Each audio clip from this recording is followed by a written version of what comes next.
Merci d'être là, premièrement, d'avoir un intérêt. En fait, ce que je vais faire, ce que nous allons faire, c'est une présentation, c'est en deux parties, parce que c'est un projet qui s'est décliné en deux parties avec des partenaires différents.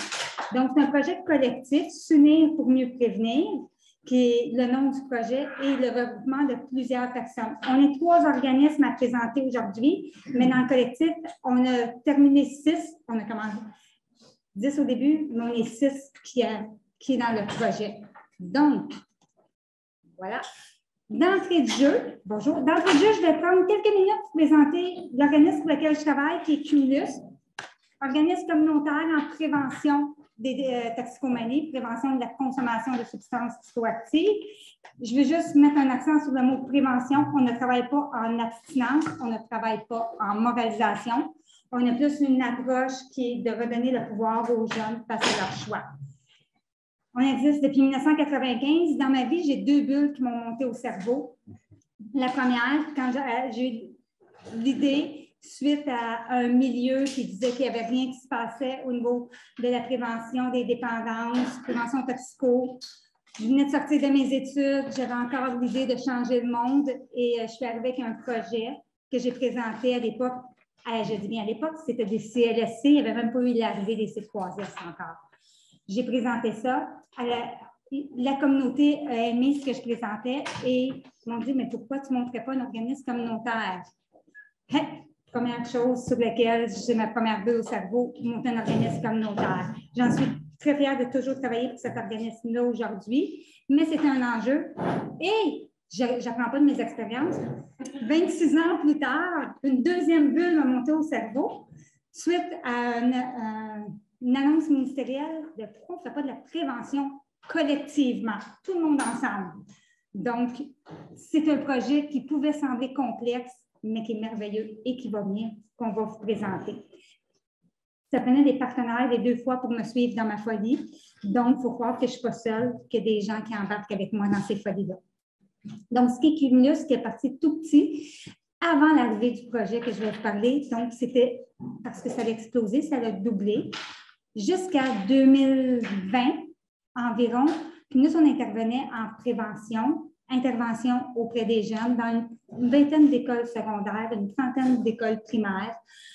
Au primaire, c'est 5 ateliers sur lesquels on va travailler l'ensemble. On ne parle pas tant des substances, mais on parle des sphères de vie, de la communication, des émotions. C'est un programme de 5 ateliers et on essaie de travailler avec nos écoles bassins, qui sont les écoles où les jeunes vont aller au secondaire par la suite.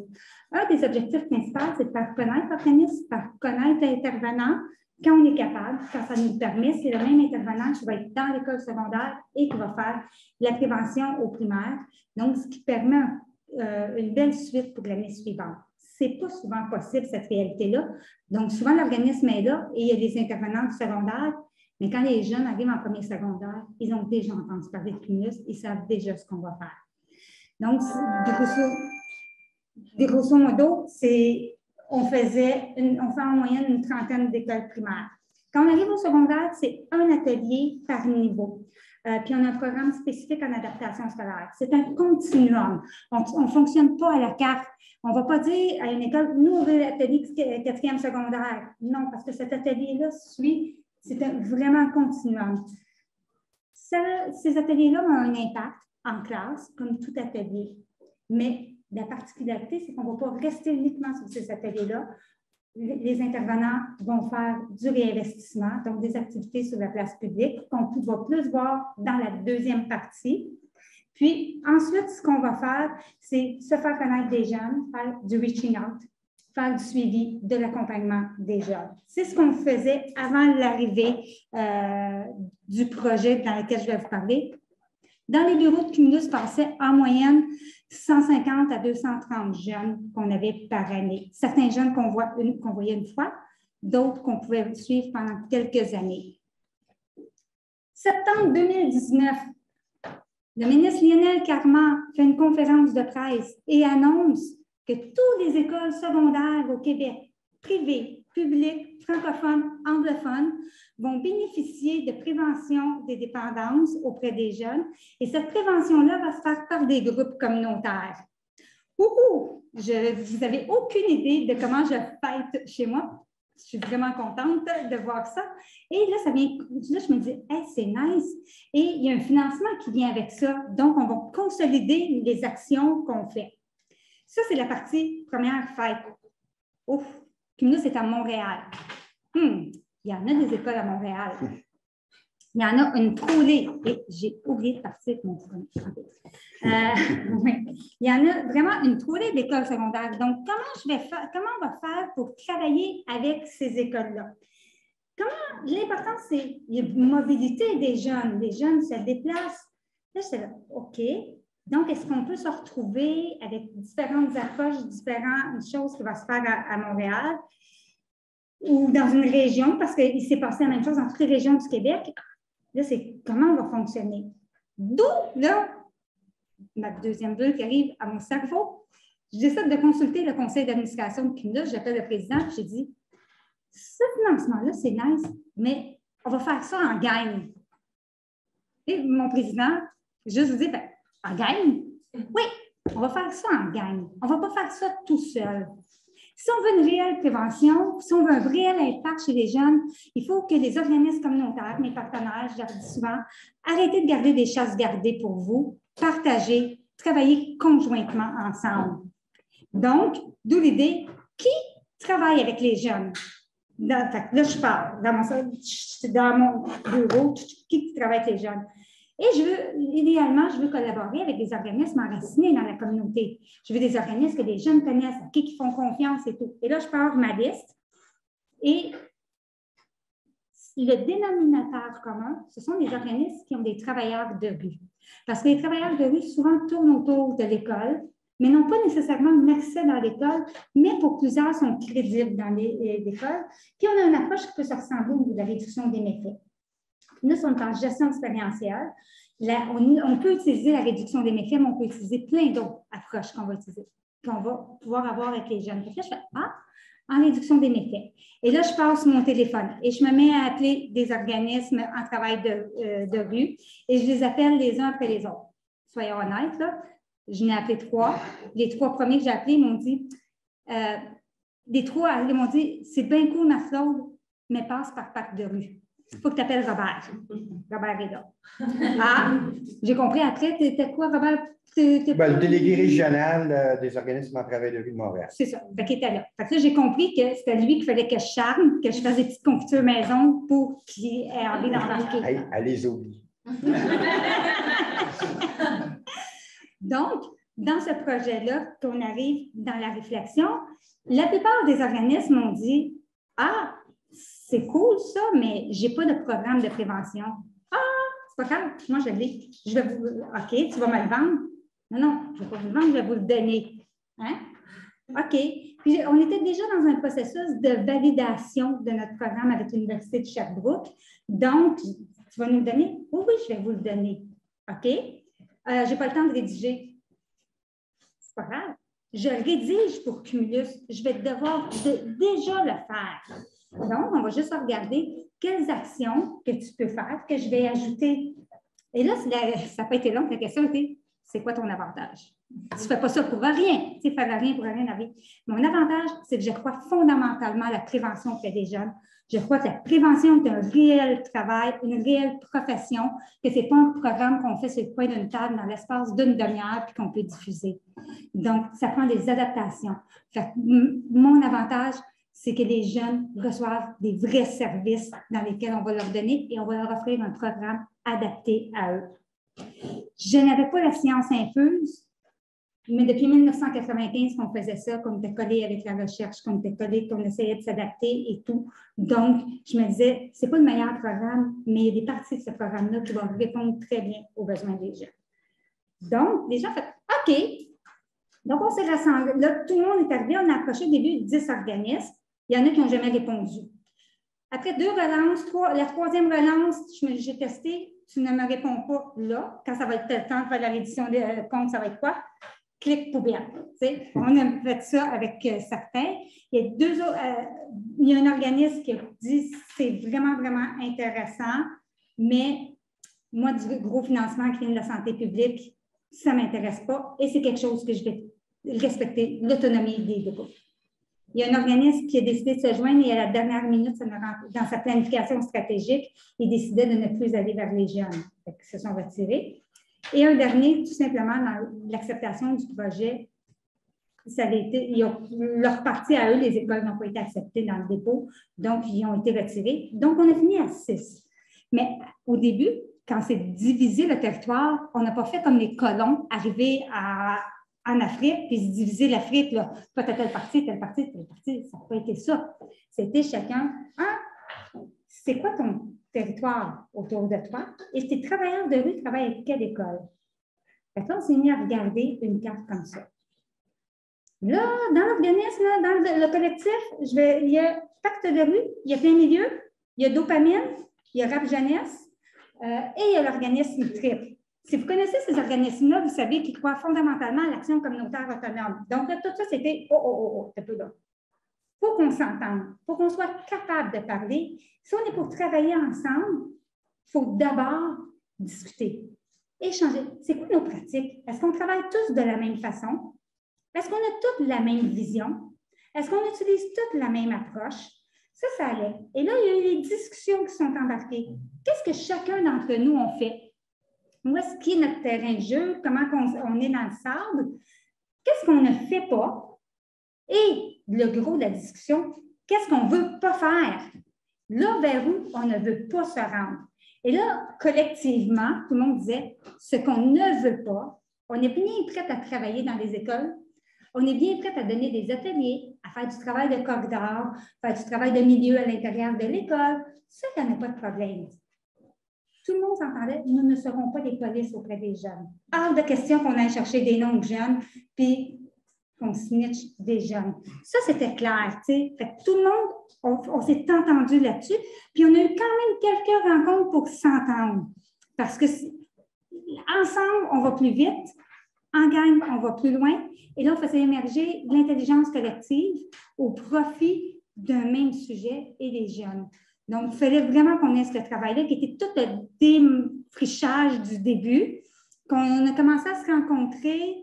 Ça, c'était après, entre annonce ministérielle en septembre 2019, je vous rappelle qu'il y a eu un apocalypse en mars 2020.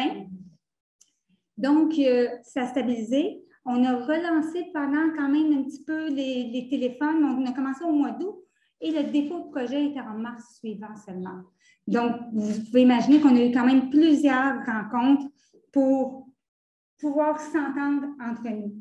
Donc, quand on s'est entendu, c'était maintenant de dire quel programme qui va être utilisé. Donc, il y a eu des échanges. Dans le collectif, Cumulus avait le privilège d'avoir un programme sur lequel les gens adhéraient. Et j'ai le privilège parce qu'il aurait pu ne pas adhérer. Puis on aurait pu regarder à un autre.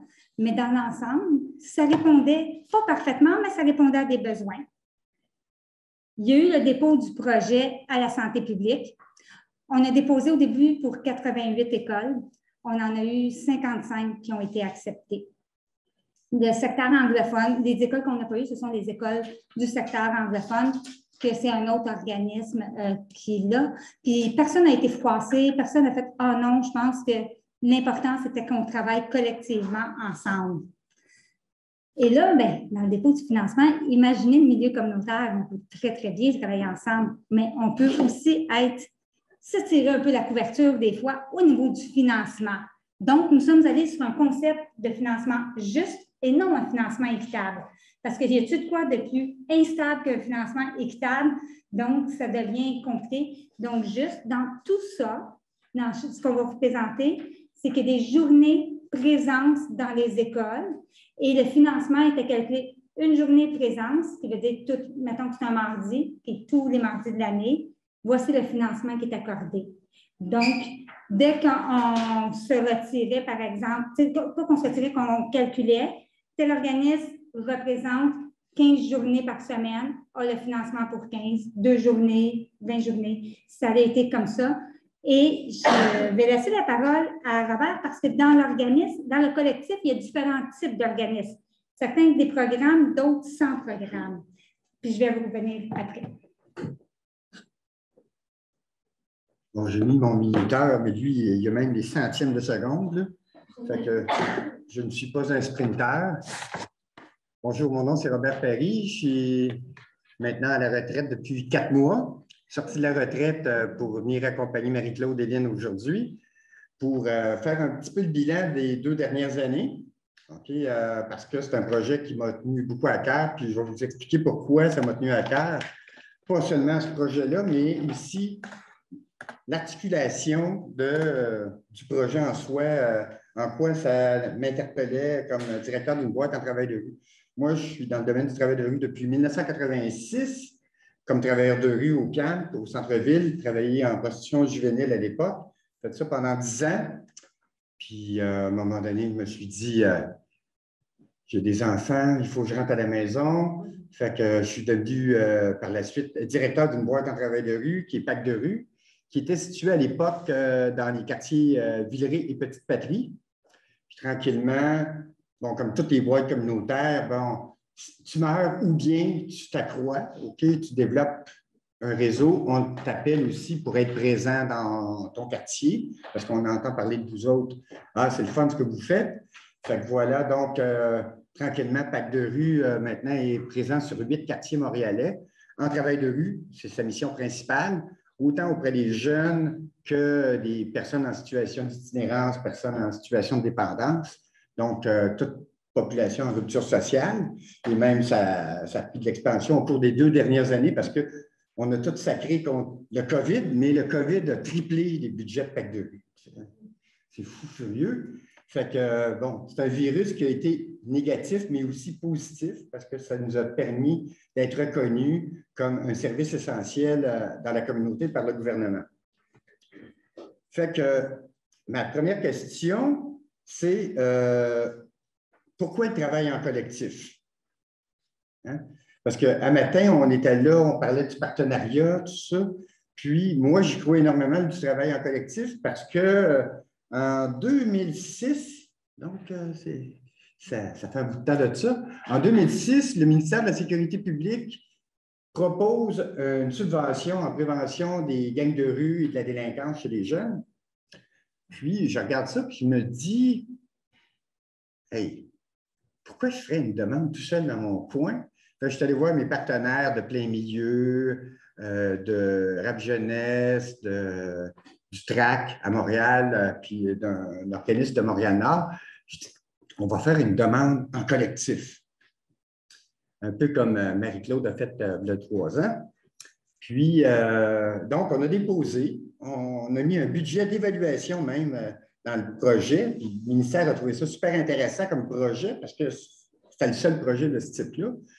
Puis, ils ont décidé de nous financer, mais en plus, ils ont payé une équipe de recherche pour nous accompagner pendant 4 ans pour l'évaluation de la pertinence. Est-ce que le travail de rue a un effet préventif auprès des jeunes à risque d'appartenir à des gangs de rue? Bon, l'histoire, c'est comme un conte de Cendrillon. Ça finit bien. On a marié le prince charmant parce qu'on a prouvé qu'en effet, il y avait un effet préventif significatif. En tout cas, vous irez sur le site de la Société de criminologie du Québec, puis les documents sont disponibles gratuitement. Puis ça a vraiment permis de travailler en collectif de 5 boîtes qui avaient, oui, une pratique semblable, mais qui pouvaient avoir des variations stratégiques. Mais ça ne nous a pas empêchés de travailler ensemble, puis ça a été tellement payant, cet exercice-là, que ça a amené le ministère de la Sécurité publique à financer de façon régulière du travail de rue en prévention de la délinquance. Et depuis cette année, une prévention même pérenne, c'est-à-dire que maintenant, c'est comme un fonds, un peu comme le PSOC, pour le travail de rue au ministère de la Sécurité publique. Puis qui a été négocié d'ailleurs avec le ministère de façon à respecter l'autonomie des groupes en travail de rue. Fait que ça, c'est vraiment l'expérience du collectif, ça a été très payant. Mais comme vous voyez, de 2006 à 2022, il faut être patient. OK?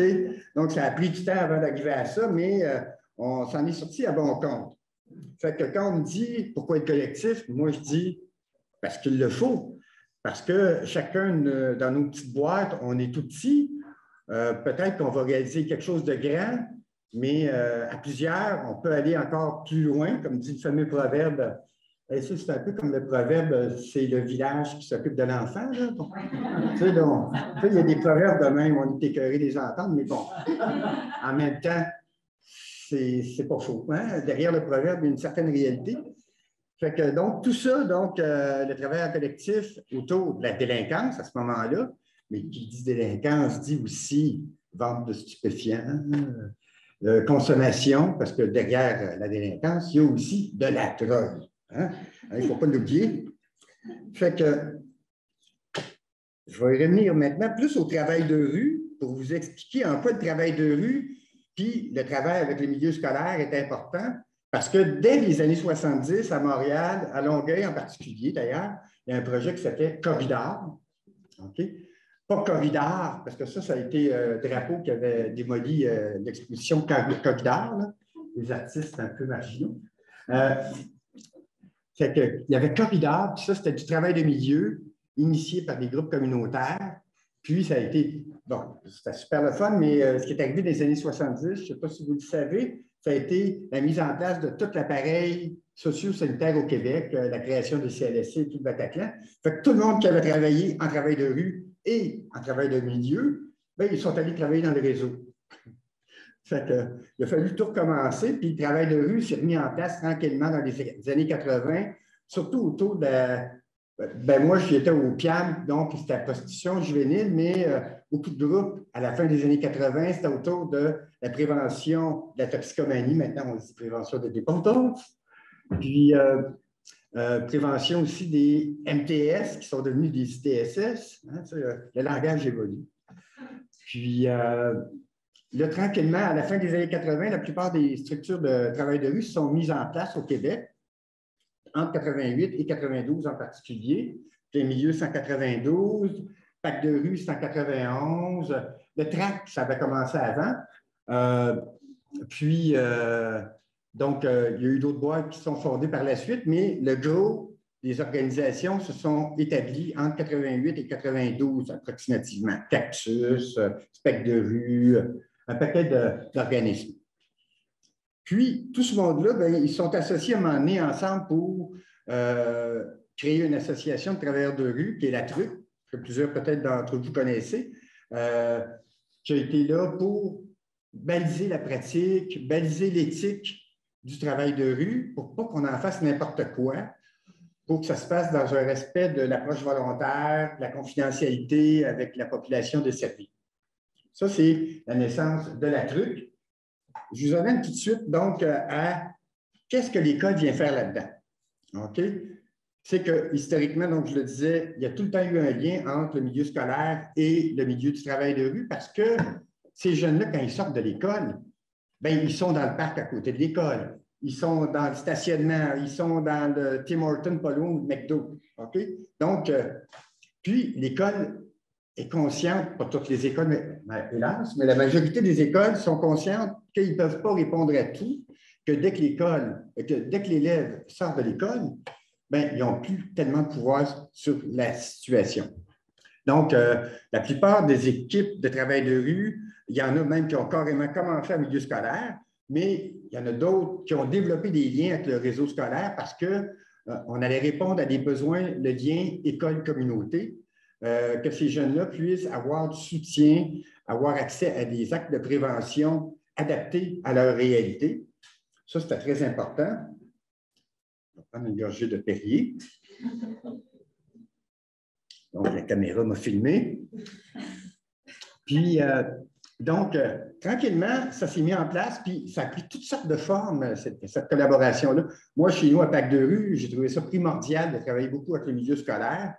Fait que, donc, mes travailleurs de rue allaient faire des rencontres régulières, aller parler du travail de rue en classe ou carrément donner des ateliers à l'occasion. Mais ce n'était pas sur une base nécessairement régulière, mais occasionnelle, parce que l'école était interpellée sur la question de la consommation de substances psychoactives ou sur la question de l'intimidation ou sur la question de la santé sexuelle. Donc, sexe, drug and rock and roll, et la délinquance, bien sûr.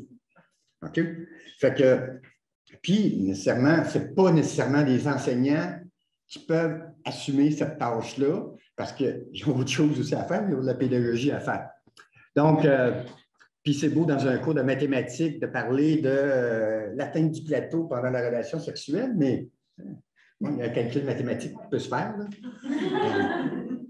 Ou le prof de bio qui explique à quoi servent certains canaux humains. Donc, c'est intéressant de faire appel à des gens de l'extérieur qui vont avoir un impact aussi à l'extérieur à la sortie des classes. Fait que, donc, on a vu tantôt, oui, c'était les différents champs de... Oui, tu veux que je revienne? Oui, juste. Tu veux que je revienne? Oui, parce que moi, j'improvise, hein, j'ai un texte, je ne le lis pas à moitié. Fait que, je me demande pourquoi je l'ai écrit. Mais bon, fait que vous voyez, donc, c'est les différentes situations de prévention qu'on peut aborder en milieu scolaire, mais ça, quand je dis en classe, ça peut être en classe, dépendant de l'ouverture de l'école, bien sûr, mais ça peut être aussi des kiosques midi, des trucs installés à l'extérieur de l'école que les jeunes peuvent venir y consulter. Donc, c'est vraiment les grands thèmes les plus souvent abordés par les travailleurs et travailleuses de rue avec les jeunes en milieu scolaire. Puis, c'est sûr que nous, en tout cas, Attaque de rue, c'était comme ça, mais je pense que la plupart des équipes, c'est comme ça aussi. On s'attardait plus à certaines classes de jeunes, parce que c'est des jeunes en plus grande difficulté, donc les cheminements particuliers, les classes d'adaptation scolaire, les jeunes qui ont plus de difficultés dans la vie. Fait que voilà, donc, travail de milieu et le COVID-AR. La distinction entre travail de milieu et le COVID-AR, c'est que le travail de milieu, c'est une job à temps plein. Lynn pourra vous en parler plus à fond tantôt. C'est un de ses champs de pratique dans sa boîte. Puis, le travail de COVID-AR, c'est le travailleur de rue qui vient faire des visites occasionnelles, qui se promènent dans l'école, avec l'accord, bien sûr, de l'école. Ça va de soi. Donc, présence et collaboration avec les équipes d'école. Non, c'est beau, c'est beau. Fait que je suis rendu là. OK. Donc, on arrive au projet collectif. Quand Marie-Claude est venue me voir, après avoir tenté l'expérience avec d'autres, je leur disais, va voir Robert Paris. Moi, j'ai dit, oui, pourquoi pas. Puis là, j'ai dit, hey, ce fille-là, elle parle plus vite que son ombre. Elle va plus vite que moi encore. Puis là, j'ai trouvé ça très pertinent. J'ai dit, ça n'a pas été long, l'accord, à donner mon accord. Hein? Ça tu prends 20 minutes? Même pas. Puis j'ai dit, ben oui, pourquoi pas, c'est intéressant. Puis si on le fait à plusieurs, mais ça devrait encore plus passer auprès des bailleurs de fonds, des décideurs, parce que en grosse gang, on va plus loin. Hein? Puis un partage d'expertise, il ne faut pas l'oublier, il y a le partage d'expertise qui va se faire là-dedans. Ça, c'est quelque chose de central au travail en collectif. Tu sais, on parle souvent, c'est à la mode depuis 3 ans à peu près, les communautés de pratique, là.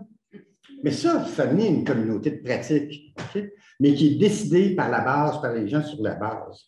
Donc, puis pas trop encadrante encore. Tu sais, parce que dans le communautaire, il faut le dire, on va bricoler, on va faire des essais-erreurs. Ça fait partie de la job. Okay? Puis, il n'y a pas de mal à ça. Okay? Parce que le cadre, des fois, nous restreint. Mais il en faut un, bien sûr. Fait que voilà, donc, avec le collectif s'unir pour prévenir. OK.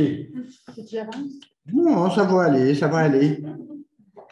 Fait que pour vous dire que ce n'est pas parce qu'on est un petit groupe communautaire sur le terrain qu'on n'est pas capable de produire des choses intéressantes, valables et validées. OK? Puis qu'on le bâtit à travers vraiment l'expérience terrain. Donc, tout ça, là, c'est vraiment capital. Okay? Puis, c'est souvent ce qui a le plus d'impact auprès. J'ai 30 minutes? Non, il y a Lynn après. Non, pas pour toi, pour la ah, OK. Ouais. Hey, parce que là, j'étais là 30 minutes. Moi, on m'a dit 20 minutes. Seigneur. Parce que là, je n'ai pas assez de stock pour ça. Là. Pour vous dire, donc, nous, à Attaque de rue, on a fait il y a quelques années un outil de prévention qu'on a bâti avec le milieu scolaire qui s'appelle, en 2 minutes, Intimidation, le courage d'apprendre et d'agir. C'est un document qui est disponible en ligne sur le site de Pacte de rue, pactederue.org. PACT, il n'y a pas de E ou Pacte, c'est un acronyme. Puis, si vous voulez le télécharger, puis on a des copies de papier aussi, ça fait que vous pouvez avoir même des copies de papier du document. C'est un document qui a été bâti avec et pour les jeunes dans 5 écoles secondaires de Montréal, okay, avec la participation, bien sûr, d'enseignants ou d'intervenants scolaires. Donc, on a vraiment sélectionné ces écoles-là, on s'est assis avec les jeunes, puis on a fait des essais-erreurs sur qu'est-ce qui devait se dire, qu'est-ce qui devait se faire en prévention de l'intimidation. Puis c'est un document que, malheureusement, il est super beau, tout le monde nous dit qu'il est très bon, très bien fait, mais c'est tout le temps la diffusion qui est le problème pour les projets. Donc, je fais ma diffusion maintenant, mais pour vous dire qu'on fait plein de beaux travaux dans le milieu communautaire, en prévention, en intervention, mais on n'a pas nécessairement la capacité de diffuser adéquatement ces documents-là, puis de les partager avec l'ensemble de nos collaborateurs. Fait que je vous invite à aller vous procurer ce petit document-là. Pour vous dire, donc, c'est très possible de travailler avec le milieu scolaire. Il y a une grande ouverture, et de plus en plus d'ailleurs, okay, parce qu'il y a une nouvelle génération de directeurs ou directrices d'école plus ouverts à la communauté, parce que historiquement, il y avait des écoles, c'était dur de rentrer, hein? Ça se règle à l'intérieur de l'école. Puis là, tranquillement, puis la peur aussi, non, chez nous, il n'y a pas de drogue. Hein? Parce que ça, on a vu ça, hein? Il y a eu une couple d'écoles dans le cadre de notre projet Unir, mieux prévenir. Il y a des écoles qui nous ont dit, ah, c'est le fait que vous vouliez, mais il n'y a pas de jeunes qui consomment chez nous. Malheureusement, en 2022, oui, on l'a encore vu. Ce n'est pas la masse de 55 écoles. Là, oui, en masse, c'est quelques exceptions, mais malheureusement, oui. Fait qu'il faut prendre ça en riant. Ben, pas trop ouvertement, parce que c'est insultant là, pour la directrice qu'on rencontre, mais pour vous dire que, ah oui, mais écoutez, on est là pour prévenir, hein, faire en sorte que ça n'arrive pas, qu'ils ne consomment pas. Bon. Fait que, mais finalement, c'est des directions d'école qui ne sont pas très conscientes de la réalité de leurs jeunes, tu sais, parce que partout, que ce soit au privé, au public, dans des écoles favorisées ou défavorisées, il y a de la consommation. Il y a des jeunes qui ont des besoins de s'exprimer là-dessus. Il y a des jeunes qui ont des difficultés face à leur consommation, puis il y en a qui n'ont pas trop. Mais la consommation, elle existe partout. Puis il faut y faire face collectivement. Fait que je vais laisser la parole à ma chère Lynn.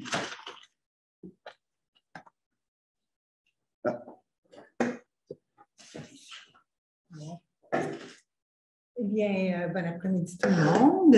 Merci d'être présente. Je n'ai pas la grande oralité de mes deux prédécesseurs. Alors, moi, j'ai des petites cartes et je les lis.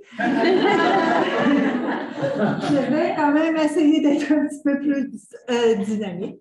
Alors, Lynn Saint-Amour, je suis à la direction Plein Milieu. Plein Milieu est établi sur le plateau Mont-Royal. Bâtit des relations de confiance avec des personnes en situation d'itinérance, personnes utilisatrices de drogue, par consommation, c'est-à-dire par injection, inhalation. Et travaillons aussi avec des jeunes de 12 ans et plus. Dans la perspective de réduction des méfaits, d'information et de prévention. Ça, c'est mon premier, je l'ai appris par cœur. J'ai tout appris.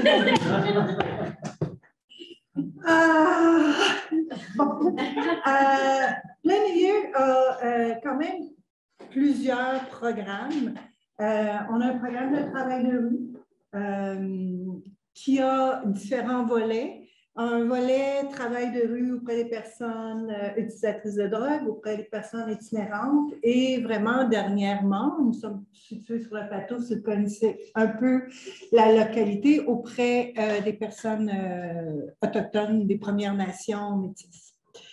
On a aussi un volet médiation sociale. Fait que nous, à l'encontre de Robert, on ne s'est pas éparpillé. Mais on a développé nos programmes, c'est-à-dire on a développé plusieurs volets, mais surtout autour du plateau, sur le plateau et les alentours. Donc, on a un projet de médiation qui est un projet de cohabitation sociale entre les citoyens et citoyennes, les commerçants et les personnes en situation d'itinérance. Un site fixe. Plusieurs de nos organisations, c'est un lieu d'accueil, distribution de matériel, mais aussi référence, référencement, accompagnement, puis le lien avec les travailleurs de rue. Un programme de pairs, donc des messagers qui font les patrouilles de ruelles. C'est un projet avec l'arrondissement. Donc, ramassent le matériel souillé. Font aussi la distribution de matériel, sensibilisation, information et dirigent les gens vers le site fixe ou un travailleur de rue. On a un projet qui est en stabilité résidentielle, donc on est dans notre 6e ou 7e année. C'est notre 2e cohorte. C'est l'intégration des personnes en situation d'itinérance chronique ou épisodique,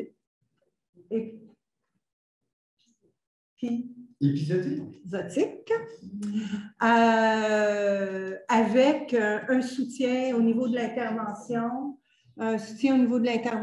puis une subvention aussi locative qui leur permet, qui facilite l'intégration. Et finalement, le travail de milieu, qui est le programme sur lequel je vais me pencher plus longuement en lien avec le rapport du projet collectif. Alors, plein milieu est parti d'un besoin de la communauté autour des jeunes, des difficultés, des problématiques, jeunes familles, jeunes équipes écoles à Jeanne-Mance. Alors, notre premier programme est un travail de milieu, incorporé en 1994. Mais ça a commencé en 92. On a commencé.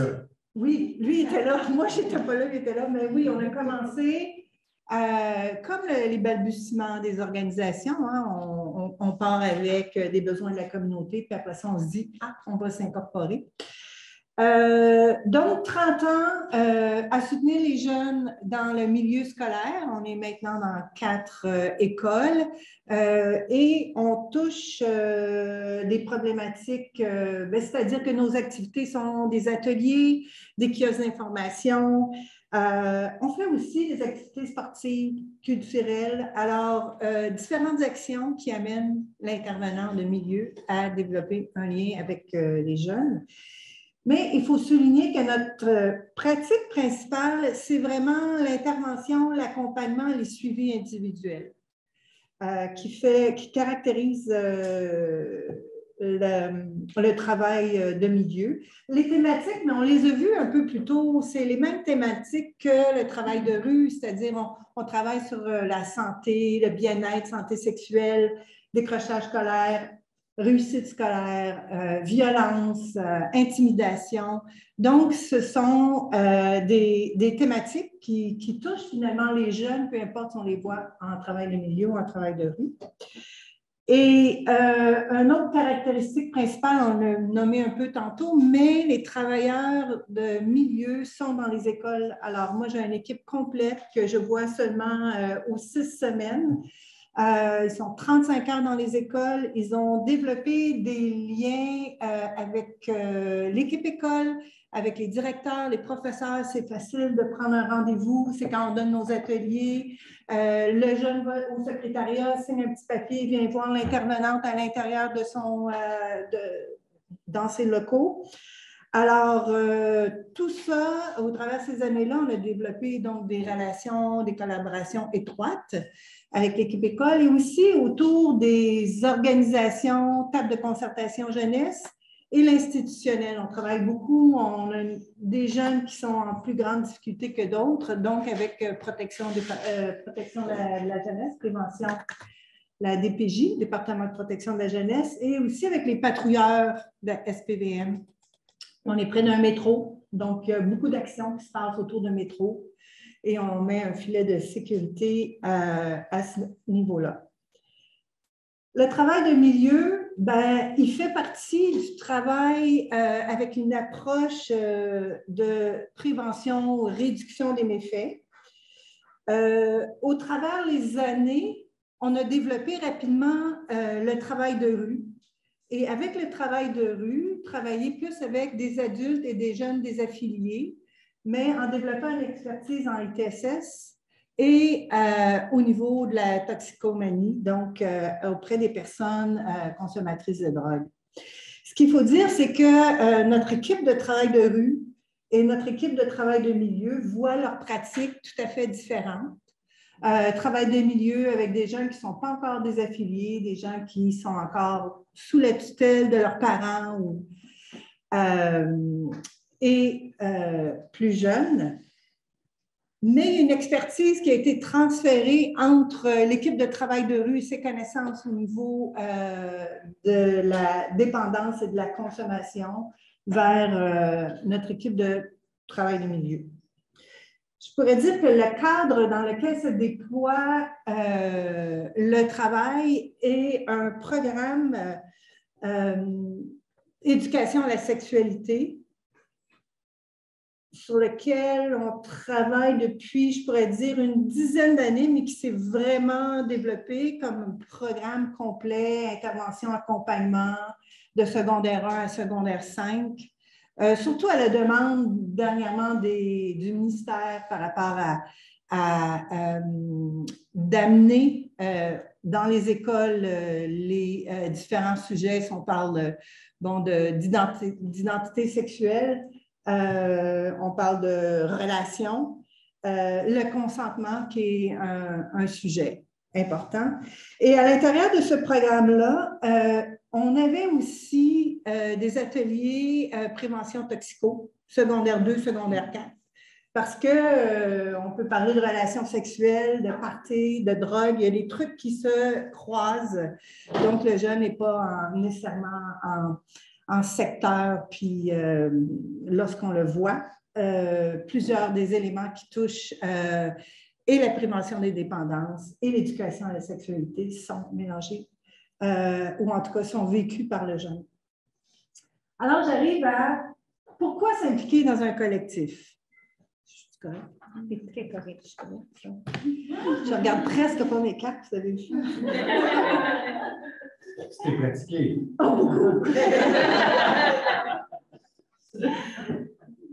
J'aimerais relever ce que Robert a parlé plus tôt en lien avec le travail de rue et comment, à l'appel du ministère de la Sécurité publique, il y a eu un appel à tous et comment et pourquoi pas travailler ensemble et développer justement une affiliation travail de rue. On a aussi un regroupement des organismes, des directeurs en travail de rue. Audrey est là. Donc, le ROC QTR, tantôt on parlait de la TRUC, qui est pour les intervenants en travail de rue, et on a un regroupement pour les directions.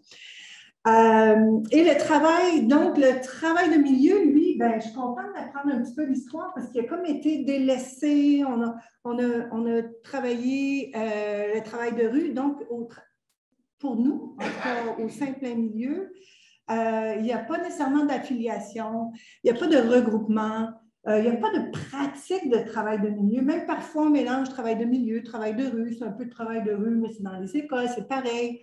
Je vous dis, quand je parle à mes deux équipes, ils ne voient pas ça de la même façon, ils voient vraiment leur pratique de façon différente.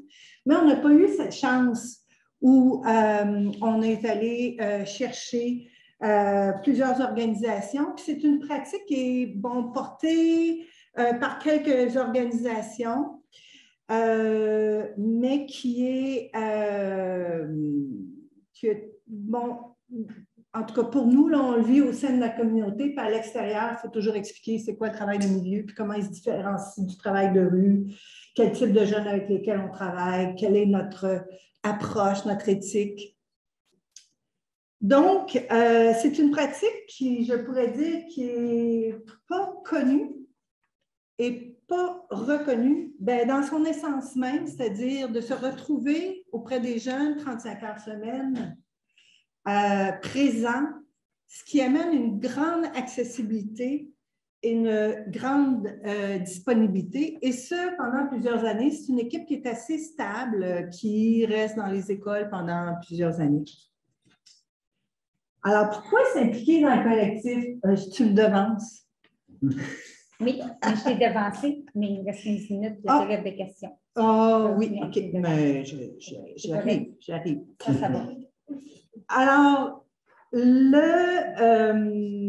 notre implication pour nous, c'était d'aller chercher une reconnaissance. Alors, on est reconnu dans nos écoles.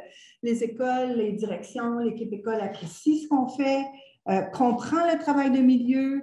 Vraiment, on est parfois presque, comment je pourrais dire, les premiers liens au-delà de l'équipe école. On vient nous chercher beaucoup pour accompagner les jeunes, pour faire de l'intervention. Mais cette reconnaissance-là n'est pas nécessairement à l'extérieur de nos communautés scolaires, de nos écoles bassins. Et lorsqu'on parle de manque de reconnaissance, bien, on parle de manque de financement. On l'a nommé tantôt, je pense que le financement fait aussi partie de la reconnaissance du travail que nous faisons. Alors, l'arrivée du projet collectif nous donne une place prépondérante et nous donne du poids aussi au programme et au travail de milieu. Ça nous apporte une certaine reconnaissance, mais à tous. Alors, une reconnaissance de l'expertise de chacun des organisations et un financement adéquat pour être présent dans les écoles 2 jours, 3 jours, 4 jours, 5 jours, parce que tantôt, on parlait comment on peut travailler 20 jours dans une semaine. Bien, c'est parce qu'on a peut-être 10 écoles, 2 à 2 jours, 3 à 3 jours. Et du coup, on commence à avoir des organisations puis des collègues qui font ce que nous, on appelle du travail de milieu, donc être présent dans les écoles, avoir un programme universel, donner des ateliers, mais être au bureau, faire des kiosques d'information, être capable d'avoir un dialogue avec le professeur. Donc, cette partie-là, pour nous, pour le collectif, nous a apporté justement la capacité de multiplier la pratique de travail de milieu. Alors, je pourrais dire que les adaptations pour plein milieu, bon, c'est sûr que c'est venu bouleverser la première fois que j'ai présenté le projet à notre équipe. C'est comme quoi, un programme, on en a un, on donne déjà des ateliers toxicaux. Est-ce que ça a déstabilisé un peu l'équipe? Est-ce que on fait bien les choses? Parce que le programme qui a été bâti et offert par Cumulus, c'est un programme qui avait reçu l'aval des chercheurs, donc qui avait déjà une notoriété au niveau de l'information, au niveau des ateliers, au niveau de l'accompagnement des jeunes. Est-ce qu'on fait quand même bien les choses, malgré que ça fait 30 ans qu'on devait être solide dans nos baskets? Mais non, des fois, on se questionne toujours quand un autre partenaire arrive avec un programme déjà formé. Après plusieurs rencontres, soit avec la communauté de pratique ou en formation, l'équipe s'est rendue compte qu'elle est bien solide dans ses baskets, qu'elle avait une expertise à partager et en restant objectif, être capable de remettre de faire une prise de conscience puis de remettre en question certaines de nos informations, nos façons de faire. Et pourquoi pas? Parce que, justement, le travail en collectif, ce n'est pas de rester branché sur ce qu'on fait, mais c'est de dire, OK, qu'est-ce qui vient bouleverser un peu ma pratique et qui peut améliorer ce qu'on est en train de faire. Alors, voilà, ça, c'était une adaptation pour nous. Une autre adaptation est un peu plus administrative, mais c'est au niveau des statistiques, parce qu'avec notre programme Éducation à la sexualité, on remplissait déjà beaucoup de stats. On a ajouté un programme plus complet qui est le programme Prévention des toxicos, secondaire 1 à 5. Et on avait aussi des stats à fournir. Alors là, ça leur a apporté une certaine discussion et on voulait bien faire parce qu'on avait quand même une équipe de chercheurs qui, la première année, a cumulé les statistiques pour pouvoir parler du projet. Donc, après discussion, on a quand même développé un formulaire qui nous permet de remplir les statistiques pour les 2 programmes. Je voudrais juste terminer sur pourquoi l'ajout d'un deuxième programme complet. On avait programme en prévention, éducation à la sexualité, quelques cours en toxico. Pour nous, ben, ça nous ramenait à la base du travail qu'on avait fait parce qu'on est parti du travail de milieu. On a développé une expertise en travail de rue. On a eu des acquis, des expertises transférables, mais de plus en plus, on s'est penché vers le programme d'éducation à la sexualité.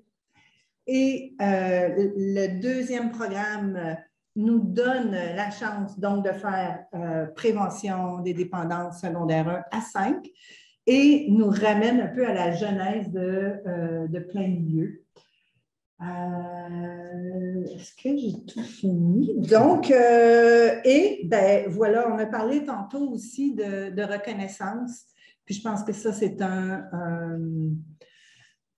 point très important pour nous, de faire en sorte que Plein Milieu se retrouve dans un projet qui est reconnu et qui est financé à la hauteur aussi de ses besoins pour travailler auprès des jeunes. Ce projet collectif-là, ça dit, ça augmente les partenariats. Je vais terminer sur la dernière phrase de Lynn, ça augmente les partenariats et collaborations. Vous pouvez voir que l'idée, quand je vous ai dit d'entrée de jeu qu'une bulle m'a monté au cerveau, ça prenait du monde pour embarquer dans ma folie, ça leur demandait de moduler des pratiques, des organismes qui avaient toujours été à l'extérieur des écoles, qui rentraient à l'intérieur des écoles avec les règles que ça exige, et des organismes qui avaient déjà leur programmation d'en ajouter un autre, ça venait bousculer. On a terminé dans 1, où Cumulus a beaucoup apporté. À l'an 2, c'est les partenaires qui vont commencer à nous alimenter sur plein de choses pour avoir un réel collectif. Donc, l'organisme porteur, et oui, c'est Cumulus qui a été élu comme organisme porteur. Donc, ce que ça voulait dire, c'est qu'il fallait qu'on livre la marchandise, parce qu'un coup que j'ai convaincu tout le monde, il fallait que mes bottines suivent mes babines. Donc, il a fallu livrer. Je pense que ça, on est arrivé à faire, à livrer les formations. Ça a demandé une adaptation à l'intérieur de l'équipe de Cumulus de soutenir, parce que là, oui, on leur dit de collaborer, mais c'est pas simple de rentrer dans une école. Ça a l'air simple si on veut que ça fonctionne. Il y a des règles à respecter qu'on va voir dans la deuxième partie. Donc, il fallait offrir ça. Donc, comme organisme porteur, on avait de grosses responsabilités, qui étaient la responsabilité de la reddition de comptes, de s'assurer que les finances aussi et qu'elles soient équilibrées. Il y avait tout ça. Mais la beauté, avant d'en arriver aux questions, c'était les communications. Ce projet-là n'aurait jamais pu fonctionner aussi bien. Il y a vraiment bien communication. Communication entre les partenaires, et il y en a d'autres qui ne sont pas là, plusieurs. Communication constante avec le bailleur de fonds principal, qui est la Direction régionale de santé publique. Communication avec les centres de services scolaires, plus d'un, chacun a sa culture, chacun a sa façon de faire. Communication avec les CIUS, les équipes jeunes en difficulté, équipes itinérance, dépendance, équipes d'infirmières, de travailleurs sociaux, d'appeler dans les CIUS, d'aller rencontrer ces équipes-là.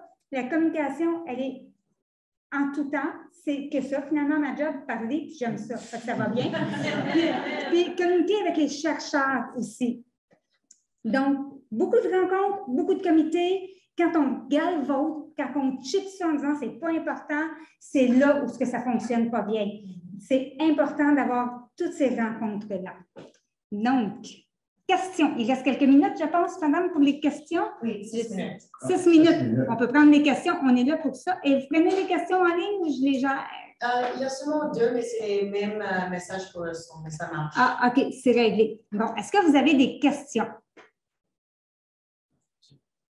Oh, OK, merci. Bien, en fait, j'ai plein de questions, mais j'imagine que peut-être la partie 2 va éclairer. J'ai rien envie de te dire parce que moi, je suis de Tangage des Laurentides, on a déployé ça. Un organisme, et ça a été quand même un défi. Donc, je veux vous dire bravo. Je suis emballée parce que j'entends, je trouve ça extraordinaire d'avoir été capable de réunir tout ce beau monde-là pour faire ce que vous allez probablement plus nous expliquer tantôt, là, mais félicitations. Là, je trouve que c'est vraiment quelque chose qui est très inspirant. Puis moi, j'en repars un petit peu avec, je vais repartir avec ça pour notre territoire aussi, voir la suite des choses. C'est en deux parties parce qu'un, il y a le collectif, comment nous on s'arrime, mais après ça, c'est comment on s'arrime avec le milieu scolaire. Effectivement, ça c'est dans le milieu scolaire. Donc, ce projet-là demandait, tu sais, moi, je suis que reconnaissante des partenaires qui ont embarqué parce que ça a demandé une adaptation de la communication, ça a demandé plein de choses. Mais au profit des jeunes. Ce qu'on veut, c'est que les jeunes... Et ce que j'aime là-dedans, c'est que si un jeune déménage, ça n'arrive jamais à Montréal ou ailleurs au Québec, mais la prévention va se continuer ailleurs. Il y a un continuum. Donc, il peut avoir... Il y a eu en secondaire 2 tel type d'atelier, il va y avoir la suite en secondaire 3. C'est aussi dans les objectifs. Il y a d'autres questions. Et ça, c'est jamais bon pour mon estime personnelle. Il faut comprendre aussi. Oui, madame. Parce que tu disais tantôt que moi, j'ai vu aussi, on a demandé la prévention dans les écoles secondaires. Nous autres, la plus grande difficulté, c'était les contacts avec les centres de services scolaires, les directions d'école, parce que tu disais tantôt qu'il y avait beaucoup de. Il y avait toute leur façon de faire, leur culture, leur structure, tout ça. C'est très différent du réseau de la santé aussi. Je me demandais s'il y avait eu des trucs pour. Bien, on va l'aborder après, mais effectivement, c'est l'important. Ce que j'aurais envie de te dire, le truc, c'est de comprendre la culture du centre de service scolaire. Nous, dans ce projet-là, on travaille avec le centre de service scolaire Marguerite Bourgeois, le centre de service scolaire de Montréal et la Fédération des écoles privées. 3 cultures différentes. Donc, première étape, comprendre leur culture. 2, être capable de savoir avec qui on va communiquer. Et c'est le leadership qui va partir de là, puis ensuite, ça va descendre. La culture, il faut les appeler. Ouais. Mais ce qu'il faut comprendre. Mais au-delà de la culture, c'est aussi ce qui se fait déjà. Parce que c'est pas pour rien le projet en collectif, c'est que nous, plein milieu, rap jeunesse et ainsi de suite, on était déjà en lien avec ces écoles-là. Fait qu'on n'arrivait pas comme des inconnus dans l'école. Puis, donc, ça facilitait une certaine pénétration du milieu, là. Mais bon, c'est sûr qu'il fallait qu'ils s'adaptent, puis là, il y en avait des directions qui étaient craintives, même ceux qui nous connaissaient. Oh, vous avez fait un programme, comment on va mettre ça dans l'agenda? Bon, tu sais, parce qu'eux autres aussi ont des obligations, puis là, le milieu scolaire, il faut le comprendre. Mais on n'arrivait pas dans le vide, sauf certaines exceptions. C'était déjà des écoles qui étaient en lien avec le milieu communautaire, soit à travers le travail de milieu, des projets parallèles, ou activités sportives, culturelles ou autres. Donc, déjà, il y a plein de choses qui se font à Montréal entre les groupes communautaires et les écoles. Persévérance et à tous les niveaux. Contact de l'école. Dans les écoles, il faut contacter tout le monde en même temps. Ta direction, tes équipes de professionnels non enseignants, d'essayer d'avoir tout le monde et contacter le centre de service scolaire. Persévérance, c'est ce que j'aurais envie de dire. J'ai fondé Cumulus en 1995. À l'époque, il y a peu d'organismes qui ont une mission en milieu scolaire. Donc, c'est ce que ça demande. Malheureusement, il n'y a pas de recette magique, là. Ça n'existe pas autre que de prendre le téléphone, envoyer des courriels et réagir. Oui, Sébastien. J'avais te dire, je suis du centre de service scolaire Marguerite Bourgeois. C'est une culture à collaboration école-communauté, c'est une culture à développer, il faut y aller par étapes. C'est la confiance qui doit s'installer. Je pense déjà de partir un projet de collaboration ensemble, ça va bien d'y aller par étapes. Il ne faut pas essayer des fois d'y aller avec des trop gros projets en partant. Tu sais, comme nous, ça fait des années qu'on est des partenaires pour tout dans les écoles. On est des travailleurs de rue, éducation, sexualité, dépendance, donc c'est naturel. Puis on a appris à travailler ensemble. C'est la complémentarité qui est la clé. Il faut que l'école voit la plus-value d'un organisme communautaire qui a une approche différente. Il faut que l'organisme respecte aussi le cadre de l'école. Mais ça se fait, écoute, en jasant, en travaillant ensemble, ça se fait sur un moyen long terme. Du coup, que la culture s'installe, après ça, il n'y a plus de limite. Moi, j'ai trouvé d'avoir accès au bottin de la commission scolaire, des numéros de téléphone et des postes. Trouve-toi une personne, fais-y des petites confitures maison pour qu'elle puisse te donner une copie de ce bottin-là. Et c'est vraiment la chose la plus aidante. Donc, des confitures. Donc, c'est... Yeah. Tout le monde veut des confitures. On va passer une shot de confitures. Donc, je ne sais pas faire des savons, mais de trouver une façon de... La même fois, c'est les dents salées. C'est ça. Dans le bas du fleuve. Donc, Poissonnerie Gagnon à Rimouski, pour les attirer, c'est bien efficace. Mais là, c'était la beauté, c'était le collectif. Mais tout ça, maintenant, il faut aller dans l'école. Fait que la deuxième partie, après la pause, c'est comment on fait atterrir tout ça dans l'école, parce qu'on a beau avoir plein de volontés, plein de désirs, mais notre partenaire principal, ce sont les écoles. Donc, comment collaborer avec eux, puis c'est ce qu'on va voir après. Oui? Non, mais